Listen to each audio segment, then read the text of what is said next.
Right. Okay. I believe everyone can see this, right? Yeah. Yep. Okay. Then a very good evening to everyone for tonight. Okay. So for tonight we have a very cozy group for tonight. Yeah. But I think partially also there could be a possibility that right now there are many of our friends, right? They are going back to work and already. Yeah. So maybe they are on their way home. All right, then, but nevertheless, we shall start the session first. Yeah, then when they're able to join us, they'll slowly streaming in for tonight's session. Okay, so to all new members for tonight, okay, we welcome you, okay, to our YMG session. All right, so before we begin the sharing session for tonight, let me give you a brief introduction, okay, on what YEMG is all about. Okay, so YMG is called the Young Entrepreneurship Meetup Group, okay, where through network and relationship, magic can happen. Okay, this community was created because during the initial years of my business, right, as a financial consultant, I was faced with a lot of obstacles and no one believed in the work that I do. So from my experience, right, I felt that, hey, if I felt this way and if I have went through this experience, right, I believe that many of other entrepreneurs, okay, will be going through a similar journey too. So as a result, in order to help other entrepreneurs for an easier journey, okay, thus this community was born. Okay, so for tonight's session, okay, we have it as one of the kind, and tonight's session will be about regaining your power for success. We all know the elements of achieving success, but have you ever wondered why some are more successful than others?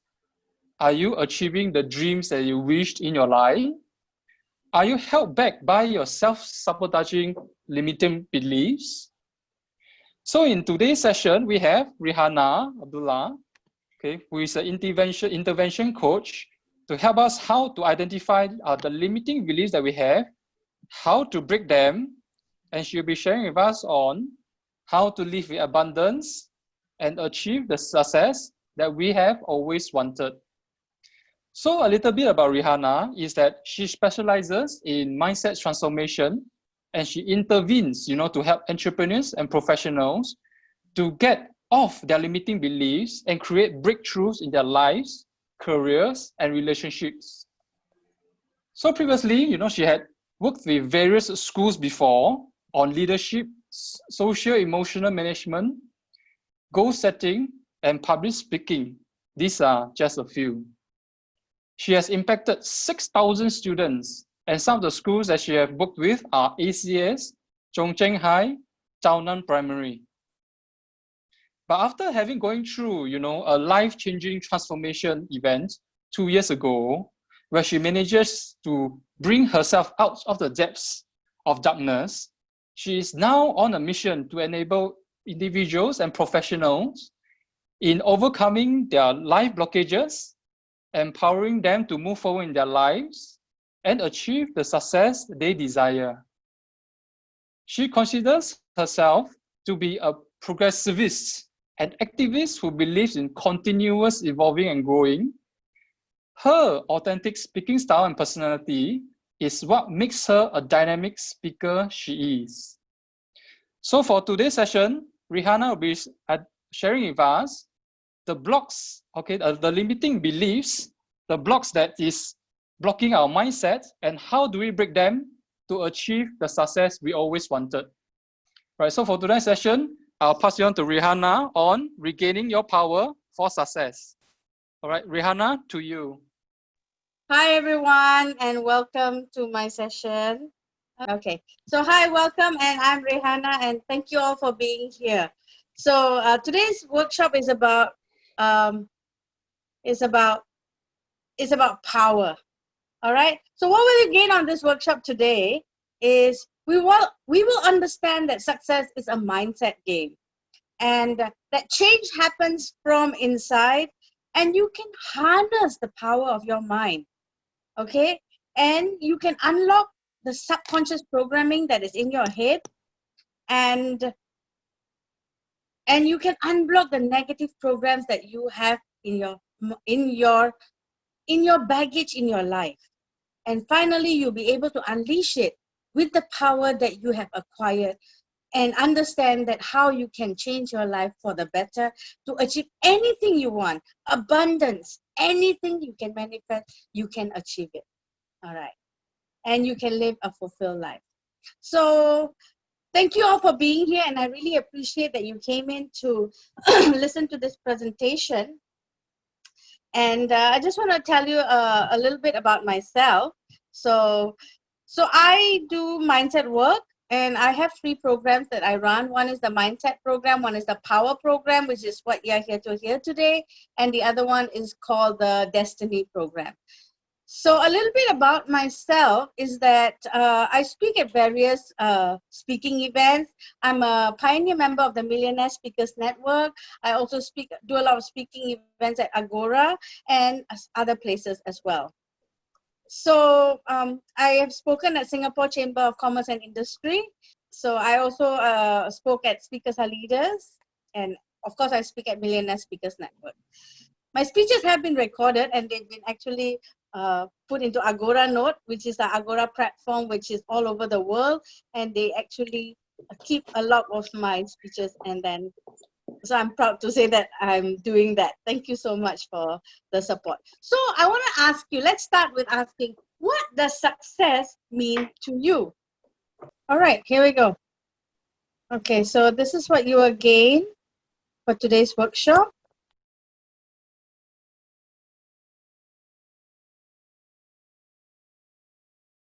If success in one area of your life, but the rest of the other areas in your life are not successful, do you think it will be a problem? Raise your hand if you think yes. That means if one area of your life is not going well, do you think that you'll be happy in the successful area that you have? No, right? Yeah. So that's what we have to understand. So you can be good, you can have wonderful relationships, and you can, but then you're financially not in a good space. So how are you going to bring your girlfriend out for dinner, right? So going to be a kind of sad relationship as well. But what about if you are financially fantastic, but you don't have the relationship of someone to share it with? So your success is there, but having someone to share it will make it double your success.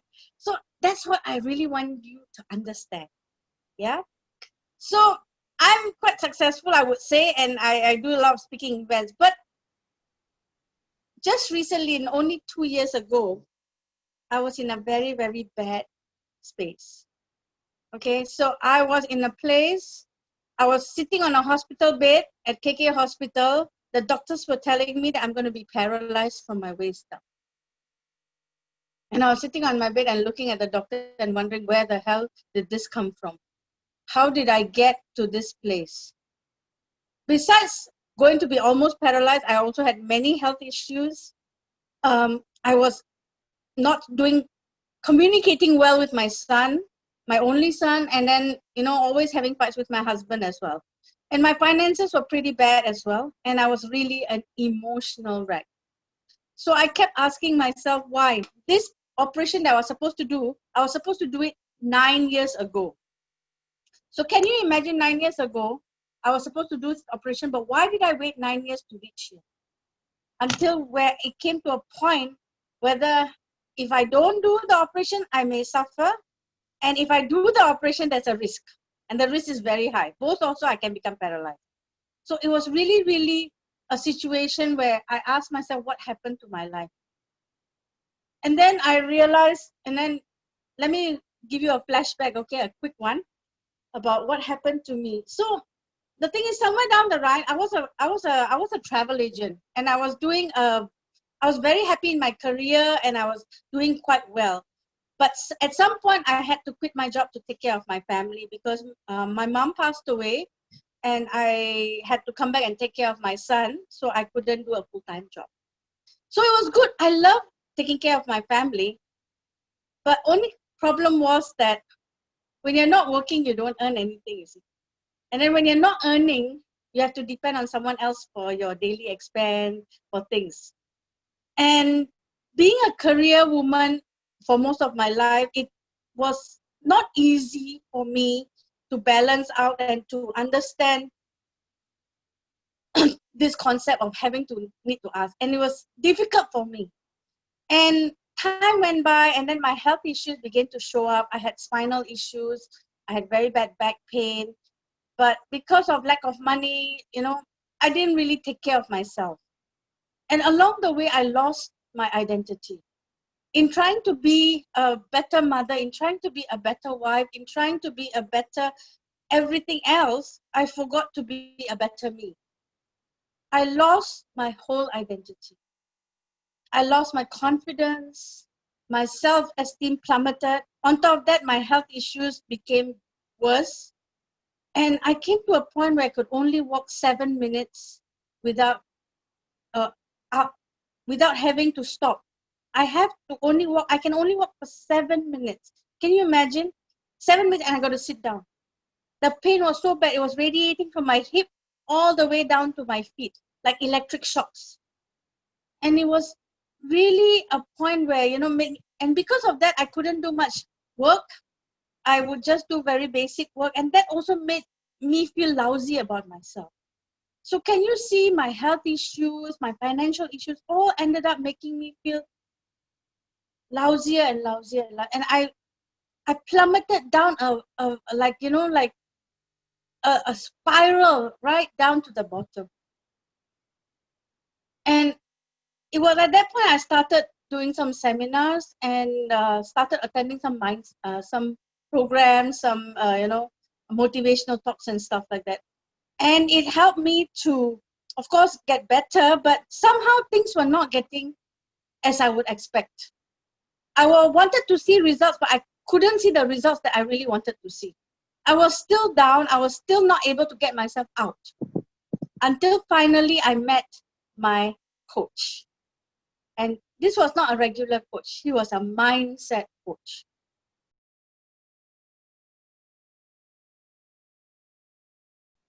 And he made me realize that everything that was happening to me was due to my mindset. So can you imagine? I was quite shocked to understand that why mindset? If I'm attending all these seminars, all these Anthony Robbins, all this, it should be working. Why isn't it working?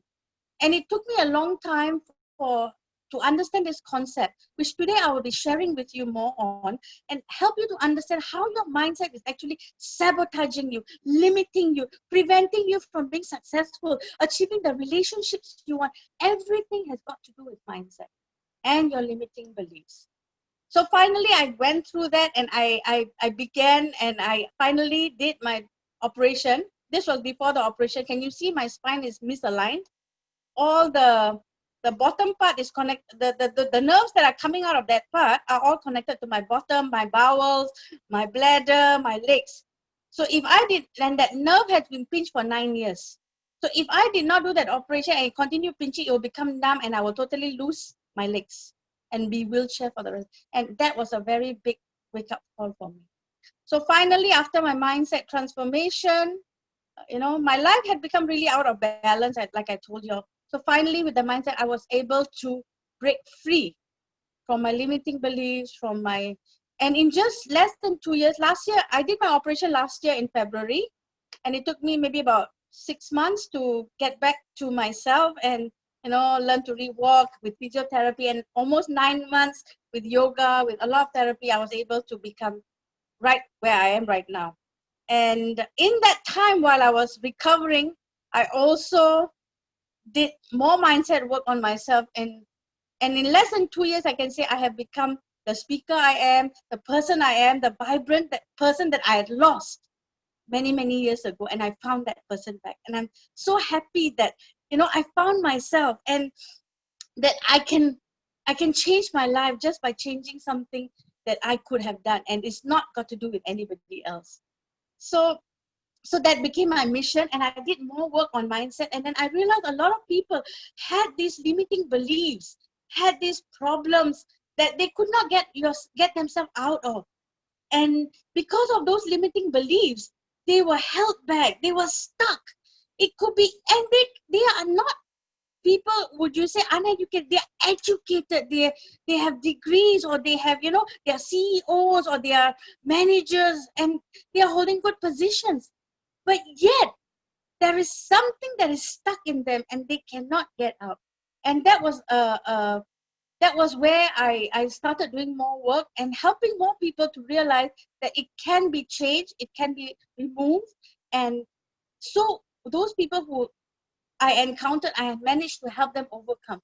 And that has become my mission. And I thought, wow, I can help someone to get out of this depression, maybe, or this feeling of lousiness, or to not be able to take action, to be procrastinating in their life, to be, to be stuck somewhere, to not have the relationship, to not be able to communicate with their family members or their loved ones, to have the relationships in their life. And everything changed for most of them.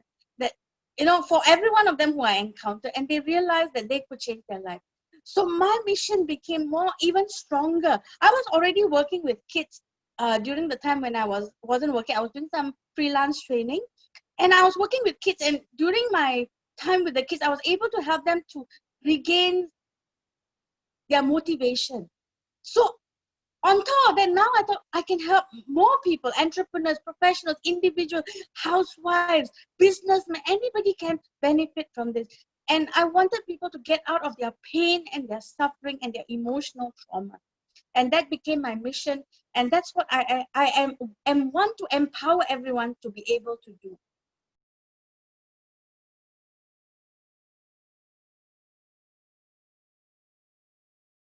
Is it available to everyone and anyone?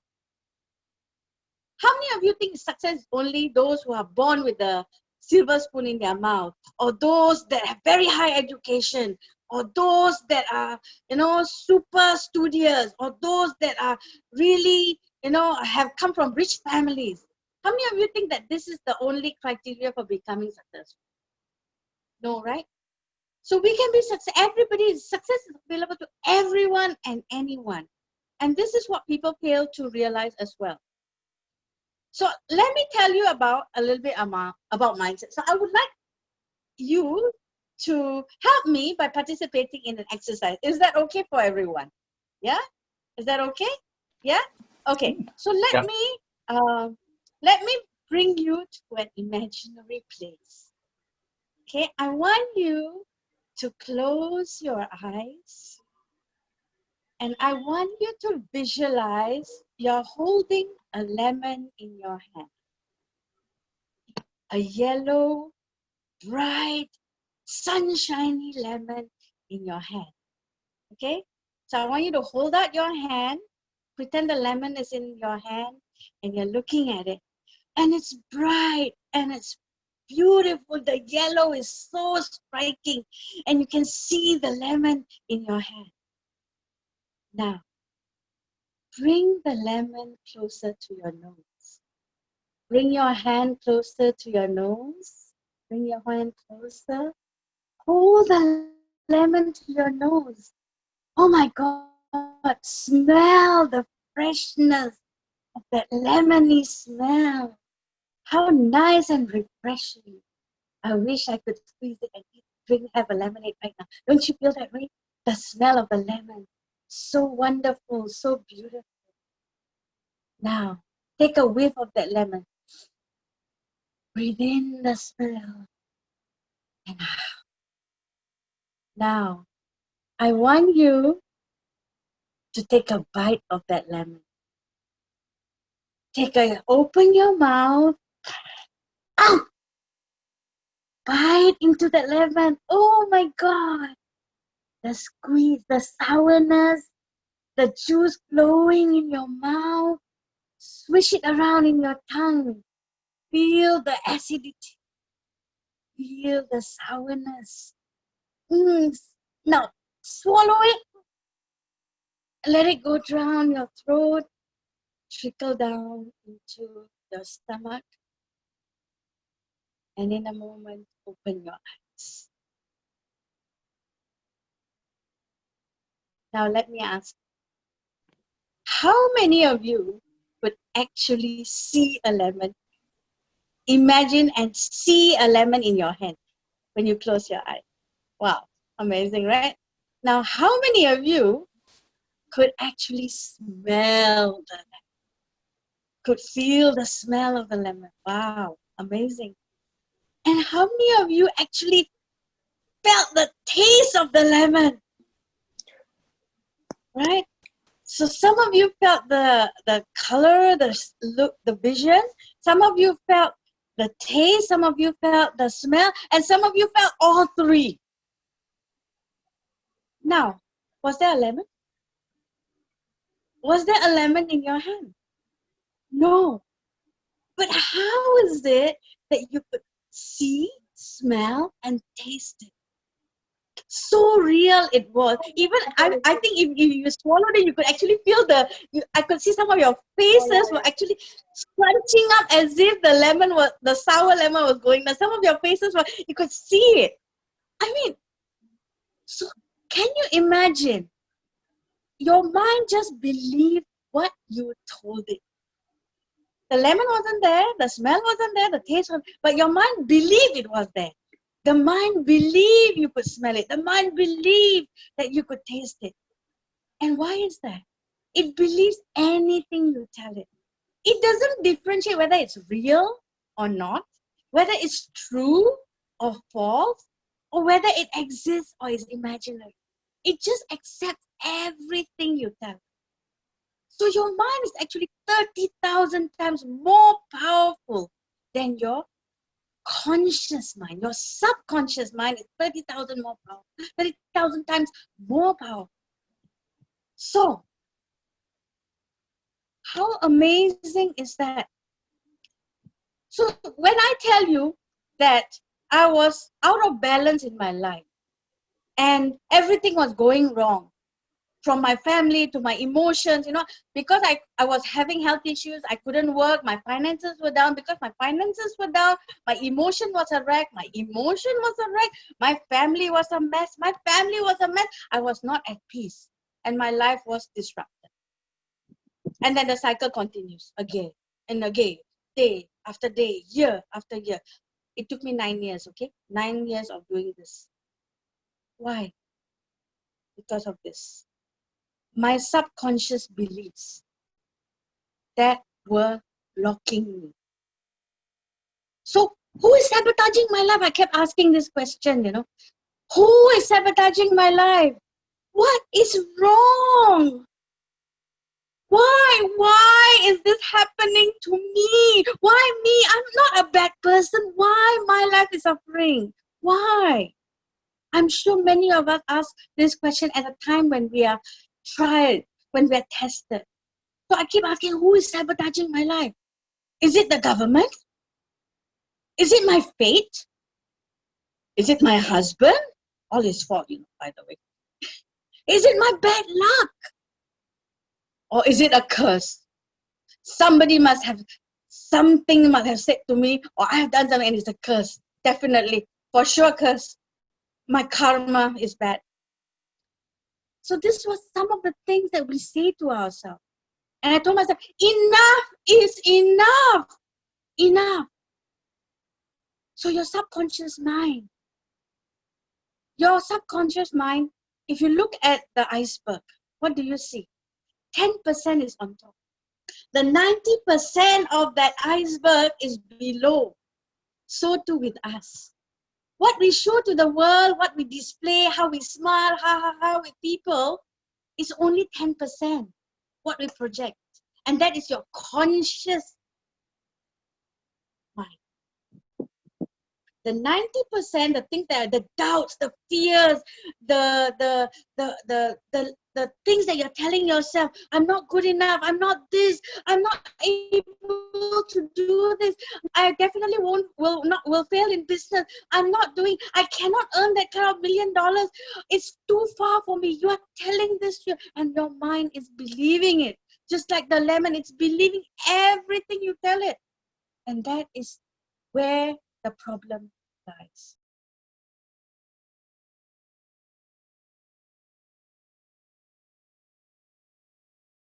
And Where did they come from? Where did all these things come from? These doubts, these fears, this thing that you are feeling. They came from your past, from your childhood. Would you believe when you're 3 years old? Let me ask you a simple question. How many of you still remember an incident, maybe when you were 3 or 5 or 7 or 9? And maybe someone at playground in kindergarten bullied you or pushed you down, and you still remember that person. Until now, if I see that person, I sure scold him upside down, for pushing me when I was 5 years old at the playground. I snatched my Pokemon toy. Can you imagine? Those things, until now, there are things you don't forget. Why? Because it emotionally attached to you. Same like if a good thing happens, maybe when you were 5 and your grandmother gave you the present that you really, really, really wanted, and that birthday was the most special, and you will remember that for life, and you'll remember your grandmother for life. Isn't it so? So same with the negative.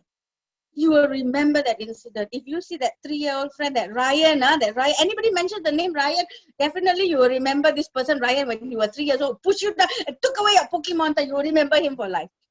The moment Ryan comes into the picture, you'll remember him. So this is it. Your childhood traumas, and your bad experience. Let's say if you got lost, and there was a terrifying experience when you were maybe 3 or 4. Can you imagine at 3 years old, 5 years old, 7 years old, even 7, 9 years old, you got lost, trapped in a lift maybe. And that experience changed. After that, you never take lift anymore. You buy a house, also you buy the first or second floor. Because you don't want to take the lift to the 16th floor. So when you buy a house now in your adult life, because of that incident that happened at 5 years old, you don't buy a house that is more than 5 stories, so you can walk up the stairs. You won't need to take a lift. Possible? Is that? Have you encountered some friends like that? Yes, right. So bad experiences, getting trapped, getting lost, sad memories. Maybe someone you love very dearly passed away, your grandma or grandpa. And that changed you, hurt you emotionally. You felt maybe why the person went away from your life. Were you bad? Did you do something bad? Especially with children who experience divorce at a very young age, they always feel that they are at fault. Something they have done, they were bad. They didn't listen to mommy or daddy. And then because of that, daddy left. And they hold on to that they are not good enough. They did something wrong. They're not worthy. That's why Papa left. Mommy doesn't like me anymore. So can you imagine those things or it could be a humiliation or fear. For me, I encountered a kindergarten where someone laughed at. I went to a new kindergarten and nobody was my friend because it was new and I started a bit later than the other students. So January when they took it, I came from another kindergarten to this new kid. And I was standing there and nobody was my friend because nobody knew me. But because of that, nobody talked to me. Everybody was in their own group. I felt lonely. I felt nobody likes me. Nobody wants to be my friend. Then I had this belief and I said, how do I make people like me? So from then on, I said, I must be better. So people will like me. If I do everything good, people will like me. If I'm the cleverest in class, or if I get full marks, all my friends will like me. So I came up with this belief myself. And I said to myself, okay. So from then on, I started behaving in a different way, in a different pattern. So I started being the best. I wanted people to every time say, wow, Reihana, wow. I wanted people to say that because it made me feel good that people like me and they will be my friend, and I will have lots of friends. I won't be lonely anymore. So can you imagine that fear or that doubt goes with you until you're, and I do it until now. Can you imagine until I was 40 years old, I was still behaving in this pattern. And sometimes to the point of exhaustion, I will work myself until I became better. No, not good enough. Not good. I need to be better so people will like me. People will approve of me. People will say, wow, Reihana, oh, you're amazing. I really crave for that. So that's how I lived my adult life, and many other experiences and stories that made me feel powerless, that made me feel that, I was not in control. And some of those incidents that happened made me feel that I'm not out of control. So what happened? I started controlling. I said, I need to control my life. And then when I got married, I need to control my husband. And then when I have a child, I need to control my son. Because why? I'm protecting them from getting hurt, right? Because I got hurt because I was out of control. I didn't have control. So because of that, I started behaving in different patterns. So who was sabotaging my life? I asked you, is it my karma, my fate, my husband, politician, the government changing the rule? Because of that, my life is miserable. But no, it's me. Just me. It was me. Can you imagine that? So how was it ruining me? By me holding on to the past. By me having created those beliefs because of the experiences I had in the past. So your beliefs are linked to your emotions. And your emotions create your behaviors. And these behaviors create the outcomes in your life.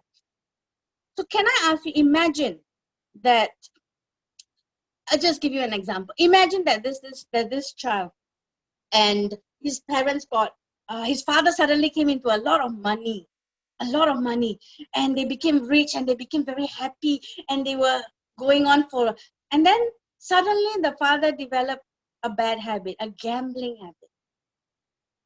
And then he started gambling more, spending less time with the family, and he started, doing more gambling, losing money and all that. And he also, because of his too much money, he also started having affairs and started being away from his family. And eventually his parents divorced.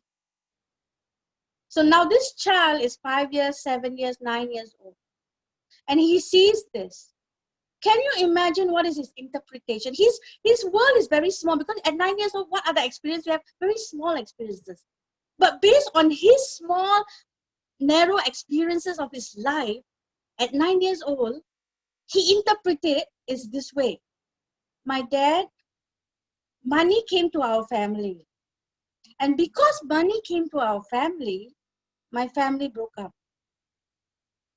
My father started gambling, having an affair. My parents divorced. I was orphaned. My mother had to loan me out to my auntie's place to stay.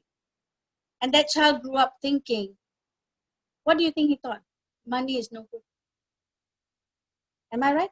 He would say, because my parents got money, all these things, if my parents didn't have that windfall or didn't have that money, my life would be fine. My parents would be together. I'll be happy. We'll be together. I would have a happy family life.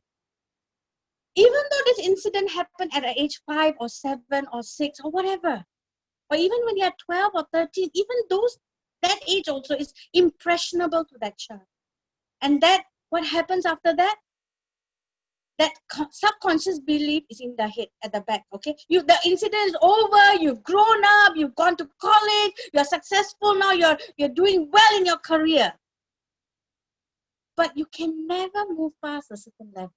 You want to be rich, you want to be wealthy, you want to be successful. But something's stopping you. What is that? That thinking in your head. And you're not even conscious of it, by the way. You're not conscious. You're not consciously thinking because of my mother and then my father. No, but you've forgotten that incident. But it's there. And you keep thinking. So every time you want to make more money, earn more money, or receive more money, or get a promotion, somehow you will sabotage yourself. You will do something that will not make you get that money or that promotion or the windfall or something successful in your life. And then you keep on wondering why I'm going through life, I'm not becoming rich. Why all my friends who are less educated than me, they are richer than me, they have more money, they have more business. Why?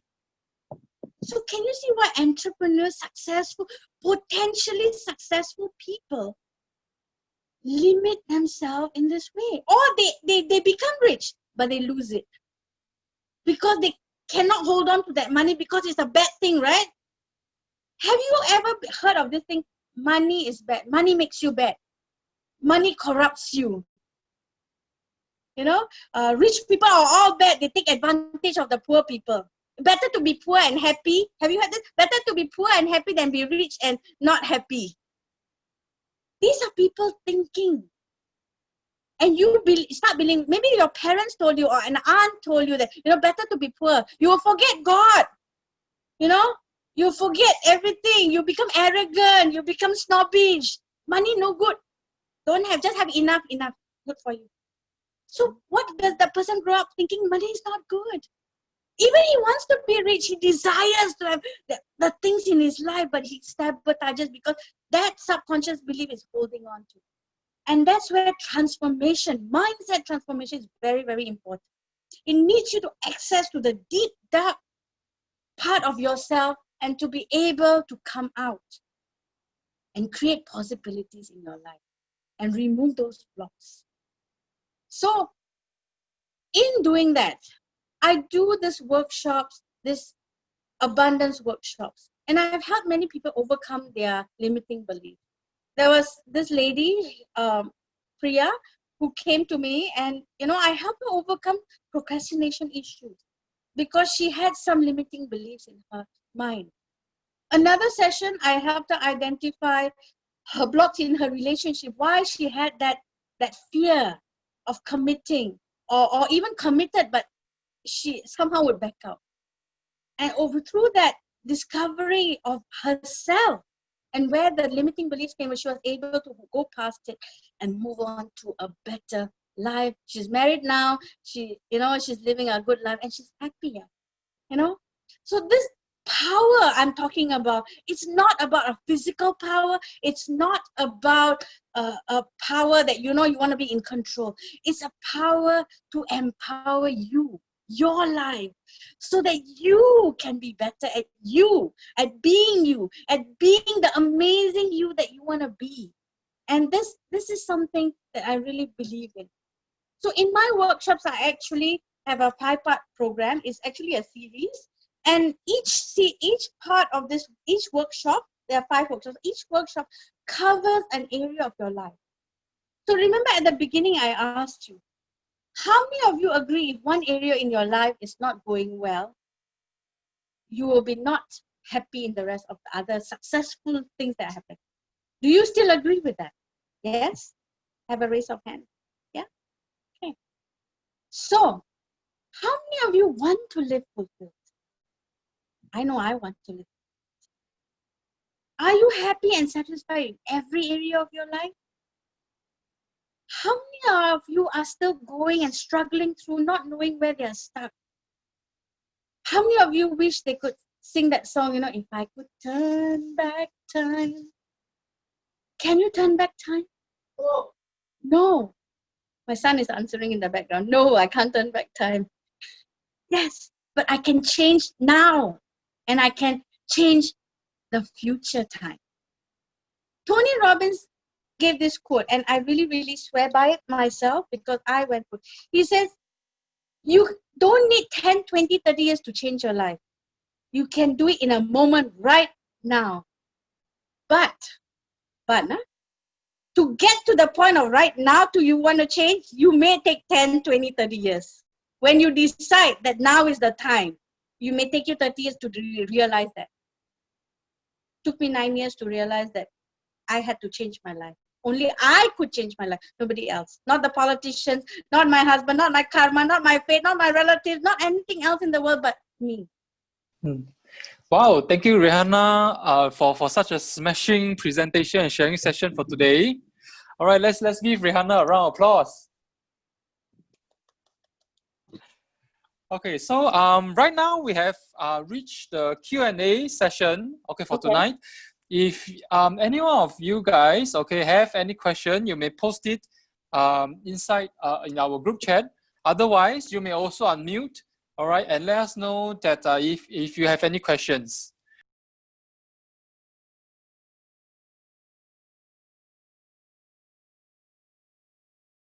Reihana, previously you mentioned that some behavioral patterns are result of our bad programming in the mind from the past. Okay, would you mind giving us some example on it? Okay. Yeah. So, have any of you encountered procrastination? You put off doing something, I'm sure at some point somebody has done, you have done it, right? You don't want to do something.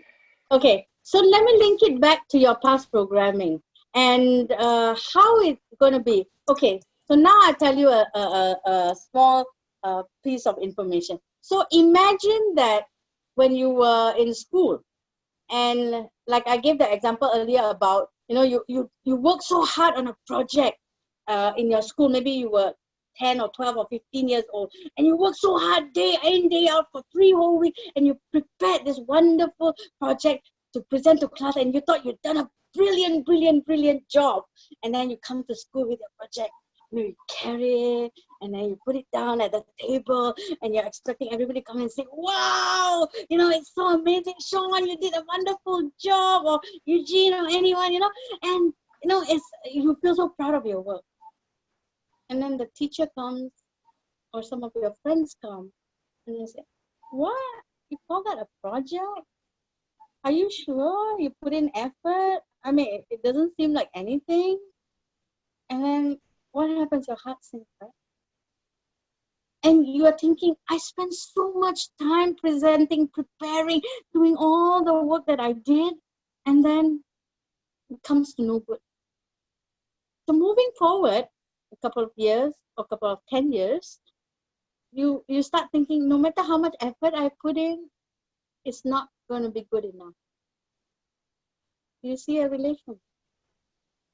Somebody may come up and say it's not up to their standard because of this bad past limiting experience that you have. And so every time you want to do something or present something at work and you delay doing it because, either you would say, okay, even if I put in a lot of effort, it's not going to amount to much. It will still be as it is. This is what you're thinking. 2, you could also be thinking that, I'm not good enough.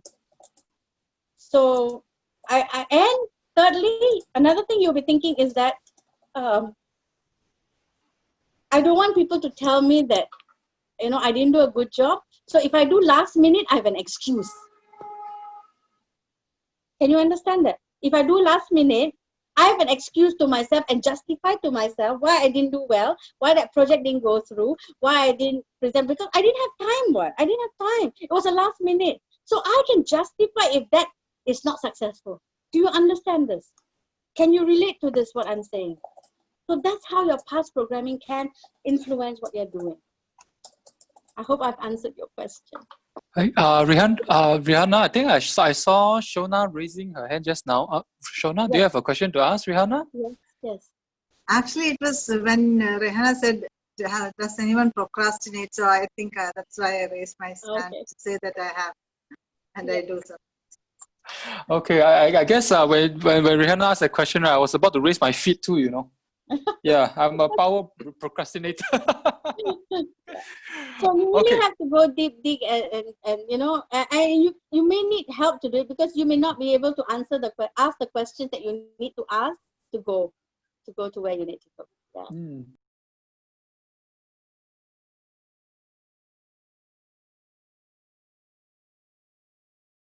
You know a friend who slapped his daughter when she was young, and now her relationship with him has never been the same due to that. She's now in mid-secondary. What should he try to do to reconnect with her better? So, okay, we all are victims of victims. So if we sometimes do bad things or people do bad things, they have been victimized by something in their past. So he had to identify what relation, on what context that he did. But then I also have slept my son, so I can understand that. But that's because I was trying to get him to, because he really made me angry. This session is recorded, by the way, Reihana. No, I know. I mean, these are I cannot tell you that I'm perfect and I don't slap my. I have done it many times. Okay, I mean, I've scolded him, and we as parents, why are you so stupid or what? But we see it. But the child takes it differently. So you really need to work on yourself. So you must find out on what. First of all, the context may be something else. It may not. But if he needs to identify why he slapped her, and then he really needs to go. Did he apologize to his daughter? By the way, he needs to. Even though she may not accept. Even though she may not accept. But an apology is the first thing you need to do. The moment you realize you have to apologize, and then take it from there slowly. Yeah, you really need to work, and especially with teenagers, because I know I have a 16-year-old, 17-year-old, and I had poor relationships with him. And until now, finally, we are able to communicate at a, what do you call it, a decent level, that kind of thing. And he respects me and I respect him. So we have this space, but we still get into fights, okay? We still do. So those are teenage issues. That is also something not only got to do with your past, but got to do with that age that they are at. And you really got to be really touchy, really go back. I tell you, I had to pull my harness back so many times. I tell you, I'm the kind of person. Somebody say, my son says something, I will respond straight away when I verbal fight, and I need to win. I always need to win. That's one of the things. I have to be in control. This was also due to my past. Once I understood that, I learned to let go and not be in control, because I had to be in control. I have to control myself. I have to tell him when he's wrong. I have to straighten him up. This is because of my limiting belief that I have to be in control. And once I realized that, I stopped doing that. So I changed my behavior. And when I changed my behavior, it took some time. Then my son understood that I'm not here to hurt him, but I'm here for his benefit. Yeah. I hope that kind of helps put into perspective something.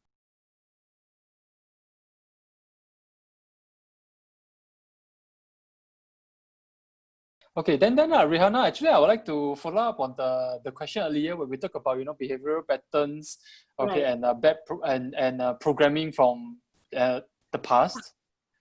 Yeah. Okay. So because as you were talking about like some of the examples you gave, right? Yeah, like how some of the habits and some of the limiting beliefs we have today is due to the experiences we have in the past. It's just a curious question. Is there a reason why this is so sticky? Like, why is it so sticky that something that happened to so long time ago, but yet it still follows us through until now? And how can we do about it? First, to overcome it.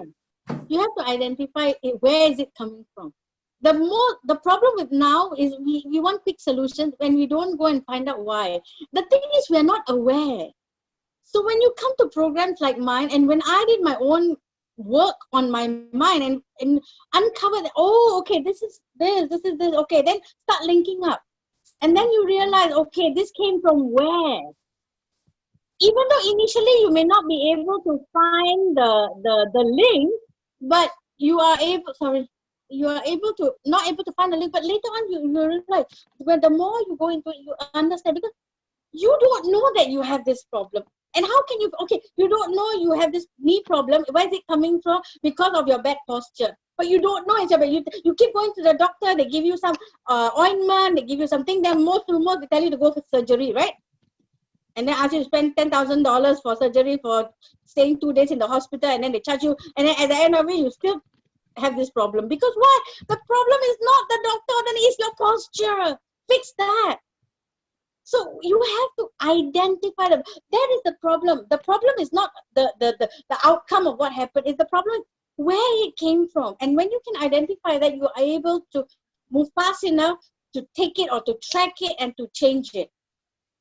When you can't change it, you don't know. You're just going blindly into it. You have to understand where it came from. And that's really, really the important work that you need to do.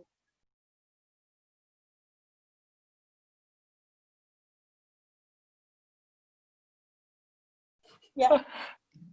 Yep. Eugene? Yeah. I have something. What about something in the context of spousal relationship, right? So like sometimes a spouse will. In the context of? Spousal relationship, marriage. Okay.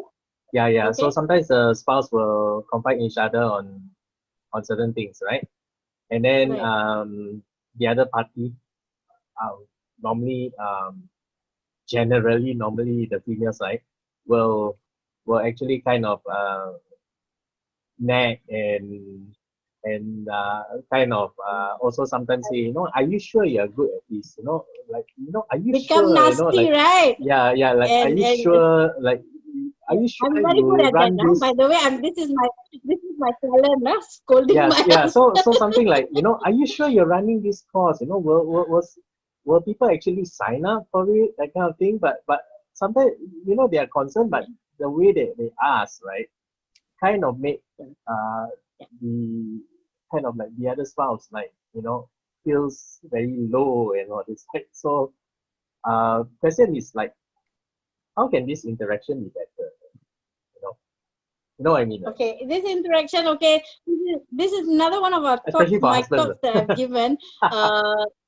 Another talk that I've given. This is a talk I've given, and it's about mixing with the right company. Sometimes the people that you mix with, and they are sad to say their own family members, will bring you down and tell you that, you know, are you sure or not? Can you really do it or not?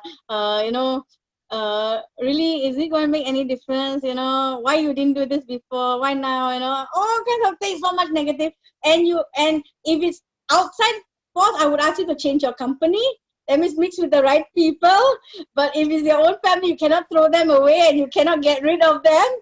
So you just have to show them that you can do it. But I will teach you in my workshop how to block the negative, you know. Become your Power Ranger, and then you have to do like that.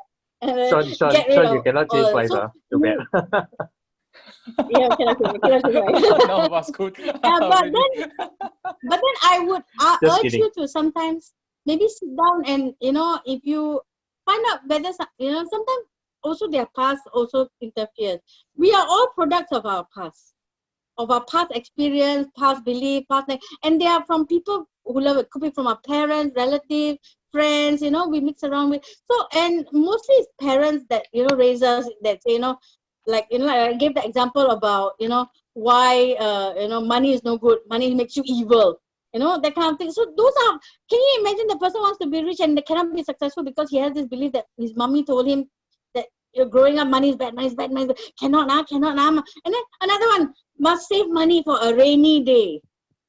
Do you see the word rainy there? The more you keep saying save for a rainy day, what's going to happen? You're going to have more rainy days. Let me tell you that.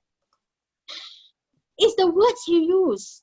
The words you use, the thoughts you think that shape you. So your wife may have something, just sit down and talk, be patient. And one thing is, in relationship, you really need to, sometimes it's very difficult, especially for men, it's not easy to share their past things, and they want to become, because this is something they've been told also, men don't cry. Men as boys don't cry. Boy, you don't cry, you fall down, never mind, don't cry, you must be brave, have or not? Growing up, and then what happens? The boy doesn't know how to express sadness, doesn't know how to express anger when he's angry. Cannot be angry, cannot be your brother. Your brother is younger than you, you cannot beat him. He's naughty also, you cannot beat him. So what happens? You cannot express anger, you cannot express sadness. So what do boys become when they grow up? They cannot handle it. They don't, and when they go to work, they cannot share with their colleagues because it's shameful. Men don't cry, boys don't cry, boys don't express their sadness. Boys must be hero, boys must be protective, boys must be this. So what happens to those boys? Some really cannot take it. They have no way to express. And they find an understanding spouse is okay. If they find another one like them, you know, so understand your family members and then just say, you know, I understand you if you want to share something. So really a lot of work needs to be done. With spouses, it's really got to be patient and understand. And okay, the first thing I think would be for you to understand that it could be their childhood and upbringing. So once you understand that, you're a bit more softer, compassionate. You know, it could be there's something in there. But now that you have gone through my workshop, this preview, and you understand that it could be something in their past, so you are more understanding it could be something in their past.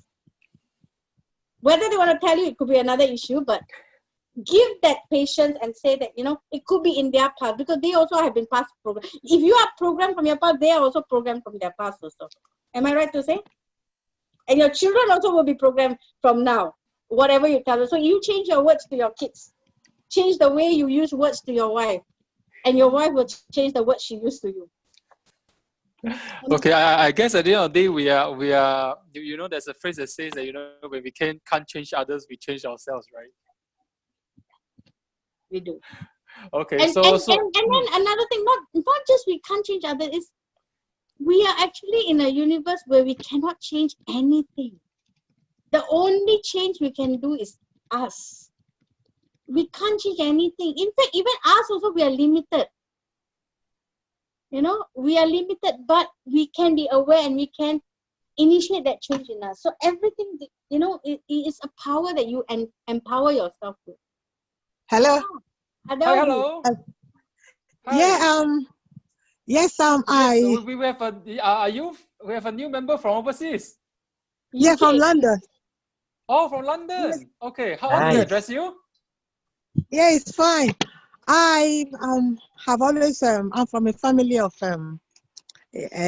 my mother had 9 children, and I've always been finding myself being a people pleaser, always helping, and this actually cost me a lot. But from what Reihana said, I've seen that something must have happened in my childhood where I feel that I have to please everybody. So I'm going to talk to Reihana, so maybe I'll take a workshop so to help me heal. Thank you, Reihana. Thank you. Thank you so much, Adele. Nice to have you join us. Thank you. Nice. Hey, we must take picture. She's your friend, is it? Yeah, she's from my other speakers group. Speakers are leaders. Wow, fantastic, fantastic. That's One all I can question. say.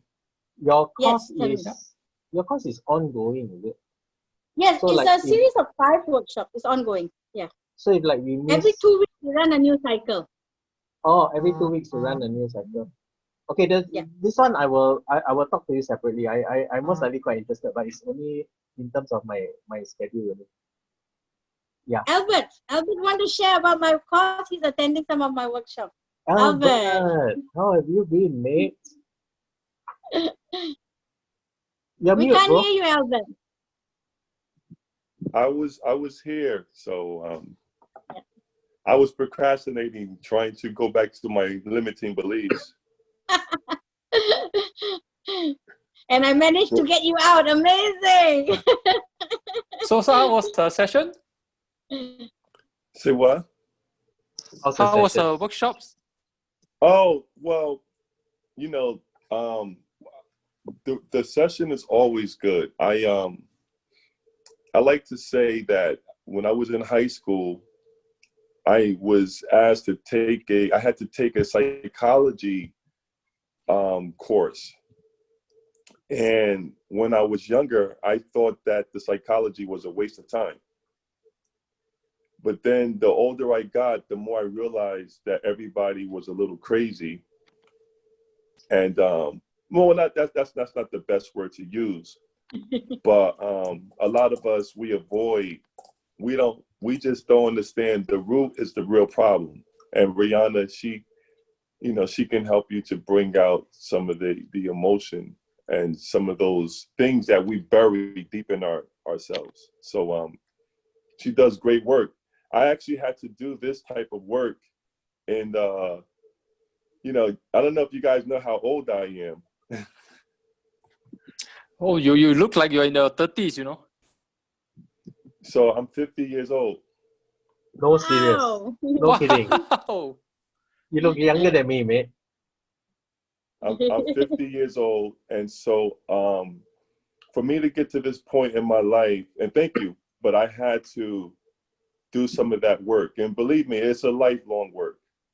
But to have somebody who specializes in it and who's trained and who has the passion and cares about it, because most people, they're not going to spend time to help you deal with your problems like that. So we really appreciate what you bring, Reihana, and thank you. Yeah, but she does great work.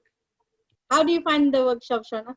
Very interesting, Reihana. You did that very well, and actually, as always, making me want to listen more. I mean, you're saying the same things, but in different ways. That also makes a difference. You're not repeating the same.